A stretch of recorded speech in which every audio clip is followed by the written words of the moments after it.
नमस्कार। कभी सोचा है कि जिस देश ने दुनिया को शून्य यानी जीरो दिया, वो आज एआई की दुनिया में क्या कर रहा है? आज हम एक ऐसे ही दिलचस्प सफर पे निकलेंगे। एक ऐसा सफर जो नालंदा के प्राचीन ज्ञान से शुरू होकर सीधे बेंगलोर के मॉडर्न टेक हब्स तक जाता है। हम यह समझने की कोशिश करेंगे कि भारत की एआई क्रांति क्या ये कोई नई कहानी है या फिर हजारों साल पुरानी विरासत की ही एक नई कड़ी है। तो असल सवाल यही उठता है कि एआई में भारत का जो ये उभार हम देख रहे हैं, क्या ये सिर्फ पिछले कुछ दशकों की मेहनत है या फिर इसके तार हमारी हजारों साल पुरानी बौद्धिक परंपरा से जुड़े हुए हैं? क्या ये एक प्राचीन गूंज है जो आज टेक्नोलॉजी की भाषा में हमें सुनाई दे रही है? चलिए इस पहेली को मिलकर सुलझाते हैं।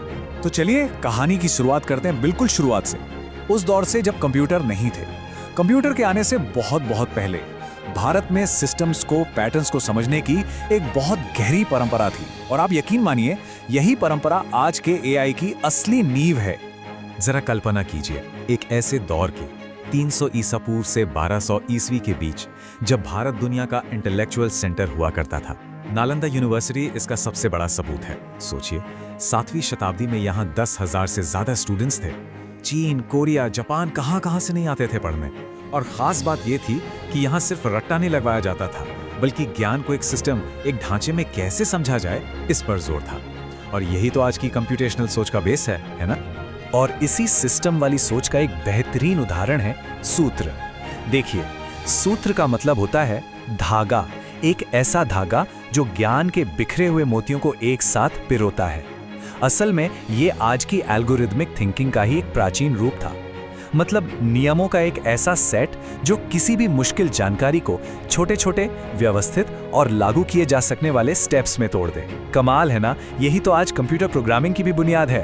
और ये कोई हवाई बात नहीं है। इसका सबूत है पाणिनि का संस्कृत व्याकरण, जो लगभग 400 ईसा पूर्व लिखा गया था। ये इतना ज्यादा लॉजिकल और नियमों पर आधारित है कि आज के कंप्यूटर साइंटिस्ट भी इसे दुनिया की पहली फॉर्मल लैंग्वेजेस में से एक मानते हैं। मतलब ये एक तरह का एंशिएंट कोड था, जो ये साबित करता है कि भारत में सिस्टमैटिक तरीके से सोचने की परंपरा कितनी गहरी रही। लेकिन ज्ञान की ये जो हजारों साल पुरानी धारा बह रही थी, वो हमेशा यूं ही नहीं बही। कहानी में एक बहुत बड़ा मोड़ आया, एक बड़ी रुकावट का दौर।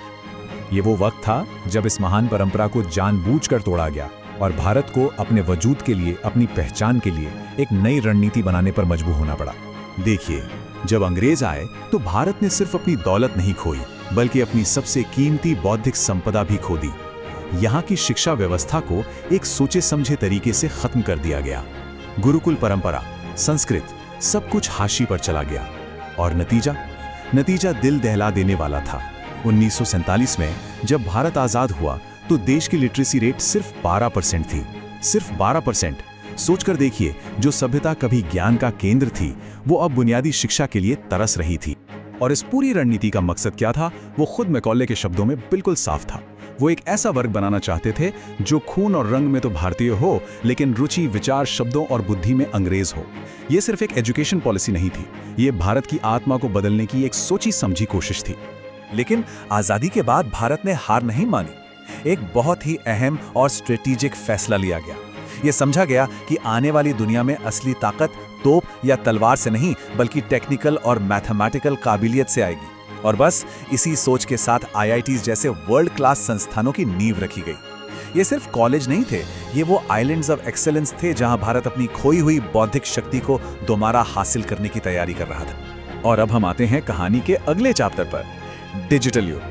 अब देखते हैं कि कैसे भारत ने टेक्नोलॉजी की इस नई लहर पर सवार होकर दुनिया में अपनी जगह फिर से बनाई। ये वो सफर है जो आउटसोर्सिंग से शुरू तो हुआ, लेकिन इसकी मंजिल ग्लोबल लीडरशिप थी। आपको 90s के दशक का Y2K संकट तो याद होगा, जब पूरी दुनिया डरी हुई थी। तब दुनिया ने मदद के लिए किसकी तरफ देखा? भारत की तरफ। क्यों? क्योंकि हमारे पास हजारों की तादाद में इंग्लिश बोलने वाले टैलेंटेड इंजीनियर्स थे। लेकिन ये सिर्फ कोड ठीक करने का काम नहीं था। असल में ये भारत के लिए ग्लोबल टेक्नोलॉजी सिस्टम को अंदर से समझने का एक सुनहरा मौका था। हमारे इंजीनियर्स सिर्फ बग्स नहीं हटा रहे थे, वो सीख रहे थे कि दुनिया के बड़े सिस्टम्स आखिर चलते कैसे हैं। और फिर 2000 के बाद दुनिया ने एक जबरदस्त बदलाव देखा। भारतीय अब सिर्फ दूसरों के लिए काम नहीं कर रहे थे, वो दुनिया की सबसे बड़ी टेक कंपनियों को लीड कर रहे थे। गूगल के सुंदर पिचाई, माइक्रोसॉफ्ट के सत्या नडेला, IBM के अरविंद कृष्णा। ये नाम सिर्फ नाम नहीं थे, ये एक ऐलान था कि भारत अब दुनिया का बैक ऑफिस नहीं बल्कि ब्रेन सेंटर बन चुका है। और जिस वक्त दुनिया इन CEOs को देख रही थी, उसी वक्त भारत के अंदर चुपचाप एक डिजिटल क्रांति जन्म ले रही थी। 2009 में लॉन्च हुआ आधार। ये सिर्फ एक ID कार्ड नहीं था, ये 1.3 अरब लोगों को एक डिजिटल पहचान देने का एक महा प्रोजेक्ट था।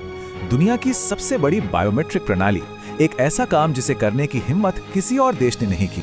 और फिर 2016 में आया UPI, जिसने पैसे के लेन देन का तरीका ही बदल दिया।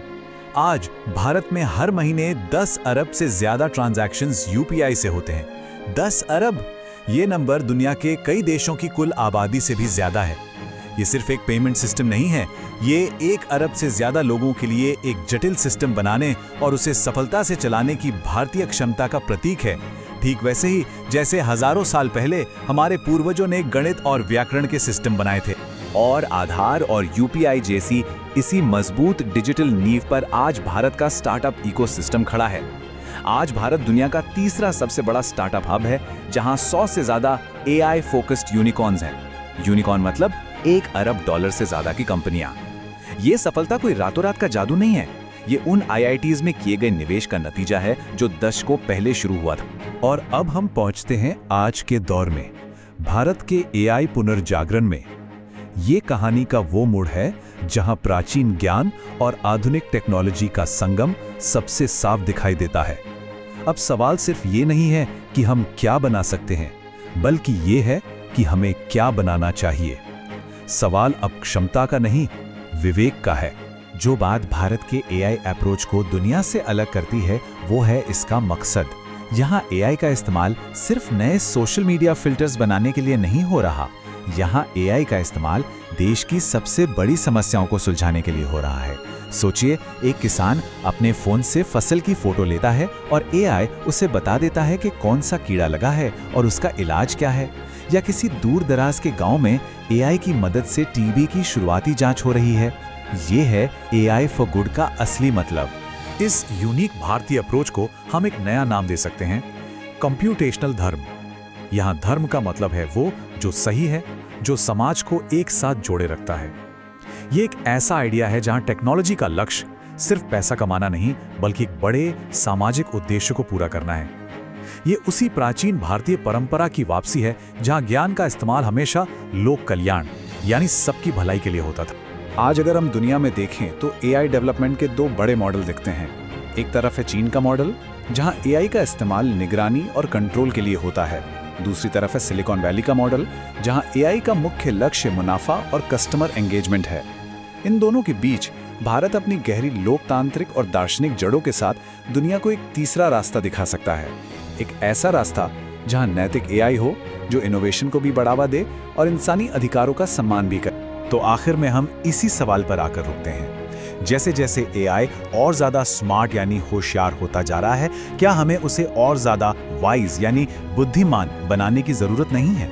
स्मार्ट होना मतलब तेजी से कैलकुलेट करना, लेकिन बुद्धिमान होने का मतलब है विवेक और उद्देश्य को समझना। भारत की यह हजारों साल लंबी यात्रा हमें यही सिखाती है कि किसी भी टेक्नोलॉजी की असली परीक्षा उसकी ताकत में नहीं, बल्कि उसके उद्देश्य में होती है। और शायद यही सीख आज की डिजिटल दुनिया को भारत का सबसे बड़ा तोहफा हो सकती है। इस पर जरूर सोचिएगा। धन्यवाद।